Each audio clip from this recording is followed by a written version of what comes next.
Nobody discusses media, democratic governance, and national development, or any other subject for that matter, with a blank mind. There are some preloaded impressions about issues on everyone's mind. The listener may shut his ears to further information on governance because of his perception.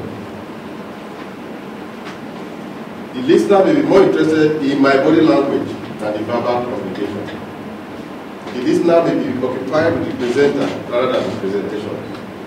His interest may range even further. His mind may be filled with issues that have no bearing at all in this gathering. A profound application of perception and its roles in the management of relationships between the media and government will serve both parties well as Nigeria's strives for development. I have dwelt a bit on perception, but press home is important. As a government, we always engage the media. We have encounters with the media with its unique challenges, its fine moments, difficulties, and stresses. For me, my gauge of our collective success will be how quickly both are able to deepen our understanding of how important society's expectations, which are often understated.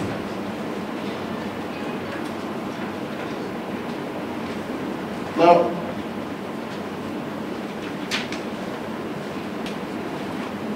debate persists about the feasibility of democracy lending itself to universal application. On this, I found one perspective that argues that we should not see democracy as a quick fix for our national challenges. Interesting. And this argument was put up by Lee Kuan Yew, who was the father of modern Singapore. I align with you that people who value honest, effective, and efficient government. Still, none of it is a substitute for democratic governance, because it will be more difficult attaining them under a system of governance that does not lean on the principle of fairness, justice, and liberty. Before I go on, let me put on record that yes, Lee Kuan Yew was the father of modern Singapore, but I think a few people also think that Lee Kuan Yew was a dictator, a civilian dictator, and he was very oppressive of the press. I'm not sure that the press in Nigeria would like what Lee Kuan Yew did to the press in Singapore. But what he did helped Singapore to develop. Now, the United Nations Development Program, UNDP, which dedicated $1.6 billion last year to building democratic governance, makes about the same point about adopting democracy in the context of the milieu. Democracy can be exported or imposed. It must come from the will of the people. The rest of us can support nations for the path that lay out for themselves to meet their aspirations for equity, inclusiveness, and empowerment. It then makes sense to talk of homegrown democracy, as what I say in this part. National development. National development can be described as a scheme of organized large-scale expenditure on mainly national infrastructure targeted on areas that bear adequate mark for development. An example is the 7-year Republic of Ireland plan that is in the second phase that ends in 2013. And I quote from that plan. The current plan involves spending 70 million euro every day. 70 million euro every day from 2007 to 2013. And this translates to 178.85 billion euro. The main element of the original plan was the development of a national motorway network between the major cities in the Republic of Ireland, the upgrading of the rail network was a secondary scheme. I have settled for this example to show the type of resources countries are deploying to building critical infrastructure.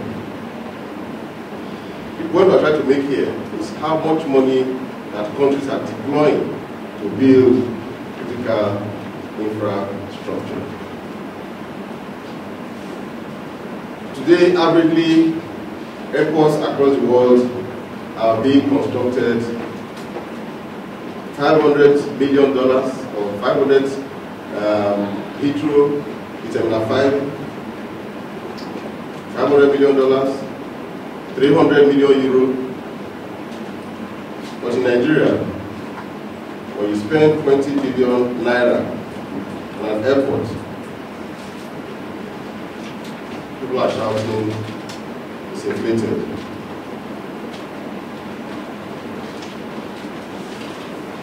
Before I come to the main issue, let me first of all just briefly tell you what our strategy is as a state. Now, the biggest challenge that we have today in Delta, in Nigeria, and I think across the world, is the issue of ensuring that our people are gainfully employed. The issue of empowerment, the issue of poverty alleviation, the issue of ensuring that our youth have one thing or the other to do. But in doing that, we must ensure that we create avenues for employment. We looked at our economy as a state, over 90% dependent on oil. That is the same economy we have in Nigeria. And so we came out with a strategy of how do we deal with it. Let us use the money from oil to develop the non-oil sector, so that tomorrow, when we do not have oil, we still have our economy booming. There are countries across the world that do not have one drop of oil, yet they have some of the best economies in the world. And that is why we developed a strategy that we said that we termed Delta beyond oil. Initially we had termed it Delta without oil, but on reviewing we said Delta beyond oil. And what does that mean? Let us build critical infrastructure, let us build the human resources that will encourage investors to come in, that will encourage industries to come in. And when such industries come in, they're able to engage our youth. Industries, small, medium, or large-scale industries, they're able to employ our youth, able to engage our youth. And when our youth are engaged, the pool of youth that are left to be recruited for criminal activities is very much reduced. And when that is reduced, we believe that criminality in every form, kidnapping, armed robbery, will be reduced in society. So that is our strategy, and that is the strategy we have been pursuing. In dealing with that strategy, we have tried to see how we can deal with infrastructure. The infrastructure today, critically, of course, the major one that we have problems with in Nigeria is that of power. For those running this school, I'm sure that their expenditure on the running of the school, most of it will be on fueling of the generator. And I don't know how they are surviving now that the fuel price has gone up. And it cuts across virtually every business in Nigeria. Whether it's the barber salon, the newspaper house, I'm happy Uncle Sam is here. After spending so much on generators to keep this output going. So the greatest challenge we have in putting up industries in Nigeria today is that of power. Power, as the Constitution states, is a federal government responsibility totally until a few months ago and until a few days ago. We've been struggling that the federal government should at least give to allow states to be involved in the power sector. And so some states have gone ahead to start constructing independent power plants. Those who did this earlier, what happens is when you construct the plants and generate the power, it goes into the national grid. So if you are generating power from Delta, it will go, they can be used in Sokoto and Maiduguri, where you do not have light in your place. Sapele, for instance, which had a power plant for several years, Sapele had one of the worst lights, in terms of visibility. Using that light, you cannot even use it to read.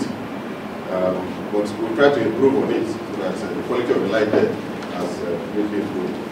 So we will engage the federal government, and I'm happy that today the federal government is allowing states to get more involved in the power project. And so for us as a state, we have also applied that federal government should allow us to generate power. And I think we are the only state today that have been given the license to generate power and use it for ourselves. Lots of other states have constructed independent power plants, but what they are generating is going to the national grid. And we have started construction for our own independent power plants, starting with 120 megawatts. Hopefully, when it is finished, we'll generate it locally. But we have also partnered. We also partnered with the federal government on the national independent power plant, in which Delta State has one of the power plants.